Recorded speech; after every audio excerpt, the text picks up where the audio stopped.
Welcome to another episode of Golden Nuggets Tea and Tales Season 2, powered by Husby, served today by Stephen Leckie. Stephen, welcome to the show. Thank you very much. Lovely to see you, Silvia.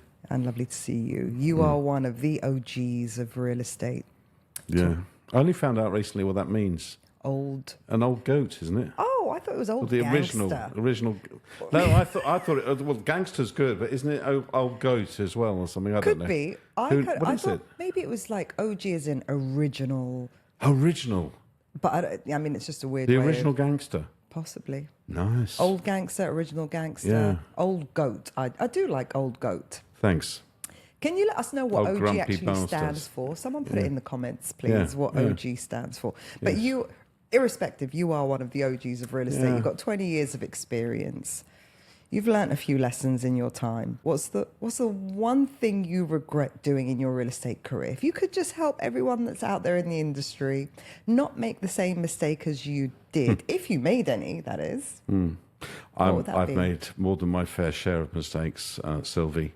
The one that's I think is on my mind at all times is the amount of money that I spent in the good times, sort of between 2005, 2007, and into a little bit of 2008 before the global crash, when we were earning ridiculous sums of money. More ridiculous than the 2023 In relative to terms, 24 probably, numbers? yeah, probably is, yeah. Really? Yeah, probably. I mean, because everybody was buying and flipping and buying and flipping. And, you were queuing up all night at Emaar, walking to the back of the queue and selling your token for 50,000 dirhams, and it was easy money and everybody was doing it. I didn't do that, but I mean, I know that people were doing it, but yeah. I mean, buying my girlfriend a Range Rover and renting a 5-bedroom house in Barsha and putting a pool in and planting, I think it was 98 trees So in a you put rented home. You put a pool into a rented home. Yes. And 98 trees. Yes. For your landlord. Yes. What a lovely tenant. Yes, I was. I mean, if I told you how much I was paying for that 5-bedroom town. Go on. It was a 5-bedroom villa in 2005. I was paying 105,000 dirhams a year. No way. So, and then you were earning lots of money. So happy days. Well, you probably don't get a 1-bed for that now, would you? No. In a decent building. No. Yeah, 5-bedroom. I think it's about 15,000 square foot plot. Lot of trees, thanks to me. Just give us an idea of like how much money the top agents were making in those years. I've got a colleague. I won't tell his name, but I know for sure he was making more than £1 million a year. Pounds. I mean, there are many people these So days. that Not would be many. like- There's a few people these days who are making that sort of money. But back in then, £1 million was an awful lot of money to be making. And he was probably... In fact, I know he's making more than that. What am I thinking? He's probably making far more than that. But he was selling buildings and... I remember he sold... I don't remember how many houses there were, but there were a lot of houses all in one go, maybe 60 or 70 houses to one person. So a lot of big deals were happening. Even then, I was doing bigger deals. I don't do big deals anymore. I'm not that person. I feel people say, "Oh, you've been around. Oh, you must have done lots of big business." Not really. I'm a sort of small deals, but lot of them. And, Volume guy. You're a but volume even guy. at then, we were selling. Maybe I was doing a few bulk deals, etc. But we were making a lot of money, and we were spending it. What was the mindset back then? Like, did you... It never end. We never thought it would end. Right. That was the mindset. Okay. And we all thought that we were doing something amazing, and we were in this, and it was amazing. The country was growing very fast. Everything that Dubai was telling the world, that we're the biggest, we're the greatest, we're the fastest, with everything that about Dubai. And I think we all believed the dream, and we all lived the dream basically. And then it all came to a very sudden stop. Back in, what was it, October, wasn't it? October 2008. Yeah. When Lehman Brothers wouldn't, the government, the US, decided they weren't going to support them anymore. Was it 2007? I feel like it was No, the end of 2008. 2007. 2008, Okay, very all right. famous. Global crash, please. I remember it very vividly. month. And I mean, yeah, it literally, to be honest, it was kind of getting a bit ridiculous even at the beginning of 2008 because... That's what I mean, like there was something happening at the end of 2007. Three-bedroom townhouses in the Springs were selling for $1 million. And who was buying those? People were asking it, but I'm not sure many people were buying. But people were still buying to flip. They were buying floors. I was selling floors. People were putting 5 or 10% down, and 2 or 3 months later, they were making a 10% premium. So they were doubling their money. And I think a lot of that was going on. We were all doing it. We were all getting involved, some more than others. Nobody, even in the investors, very few of the investors had the money to complete the purchase. And then the banks as well. The banks were lending money like no tomorrow. I remember them sort of.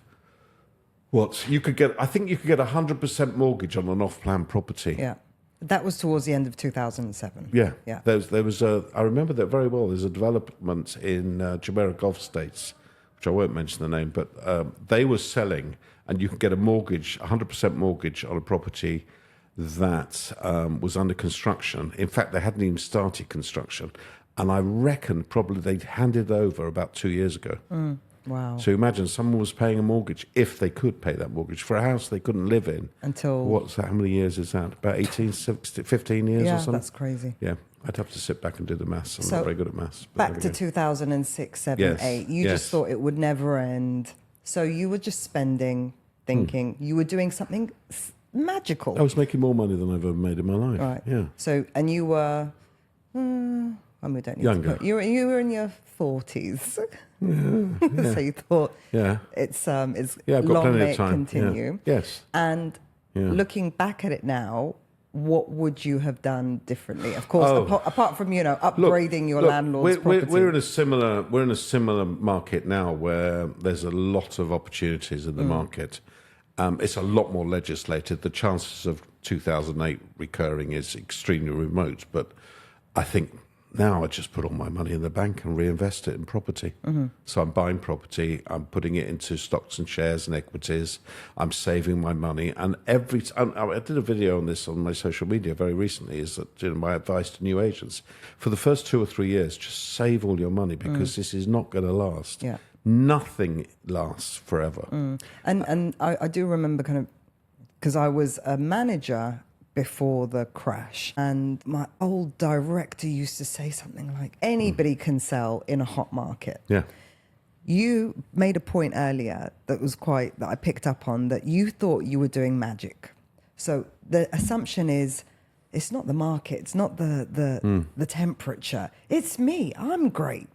Yeah. But actually, you're only going to find out you're great when you're performing the same or better in a worse market. No, the whole culture in the company that I worked in, and it was a great company. We had lots of fun. We were partying all the time. Every weekend it was parties. It was property launches. We would go to property launches and they give us iPads. I mean, can you imagine?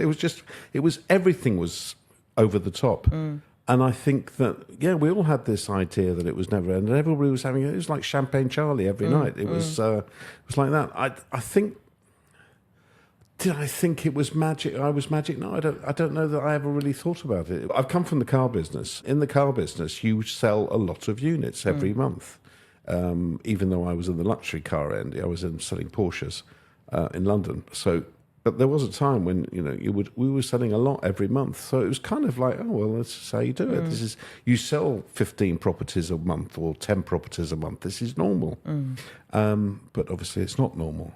And it's not normal for anybody, is it? Really. The other thing that I find surprising about most people in the real estate industry, and I'm about to make a sweeping generalization. This applies to myself as well.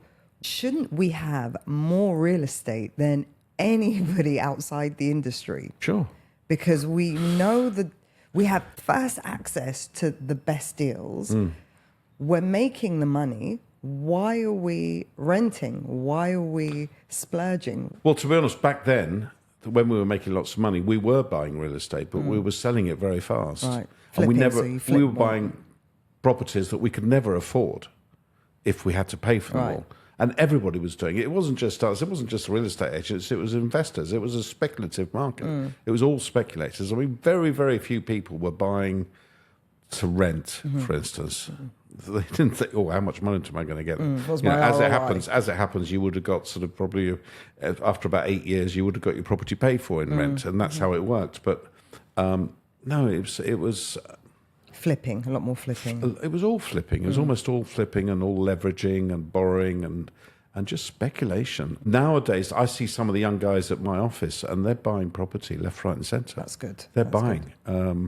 There's I don't know for sure how many properties he's got, but I know he's definitely got at least half a dozen, one of the guys at work, and maybe more. So yeah, I think everybody's learned. Maybe they're just more sensible than me and the other people that I was working with. But I don't think anybody that came out of that time would say that they saved a lot of money.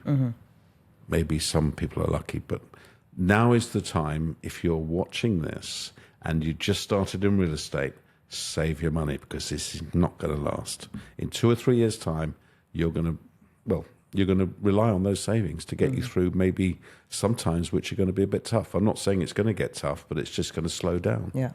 Okay. It can't carry on, can it? All right. Wise words from the OG. Thank you very much for those golden nuggets, Stephen. Yes. Thank you.